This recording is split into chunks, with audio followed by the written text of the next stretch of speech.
Наместо Свети Климентовата, советниците на Охридскиот градоначалник изгледа редовно ја посетувале Ресавската школа. Оти нема друго објаснување за непостоењето креативност и желба на хартија да се чкртне собствен збор 2 за делото на заштитникот на градот и творецот на првиот словенски универзитет.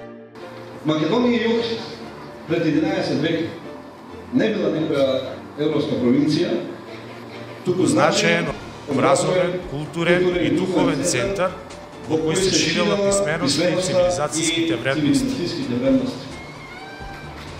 А заедно со својот духовен брат, Свети Наум Охридски, овие два ревностни следбеници на учителите Свети Кирил и Методи ќе ја создадат Охридската книжевна школа, тој најстар словенски универзитет, издигнувајќи го на таков начин Охрид во духовна и културна престолнина на овој дел на Европа.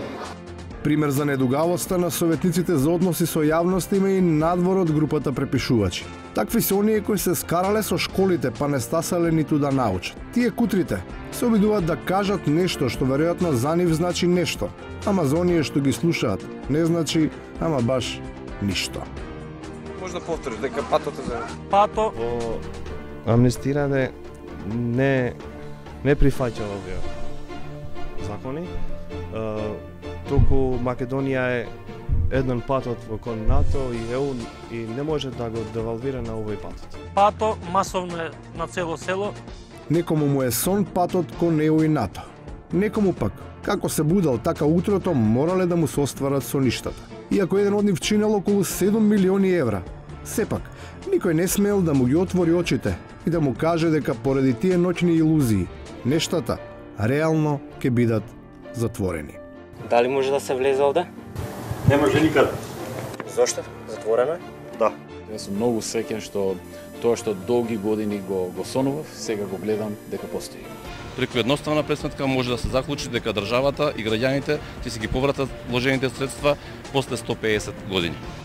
Вистинска среќа е што представниците на власта најавуваат дека сите овие негативности ќе бидат совладани од вистински економски земјотрес кој го најавуваат. Тој ќе предизвика тектонски промени проследени со огромен джиновски бран, кој за секогаш ќе ја промени сликата за Македонија. Сега ви кажувам исто.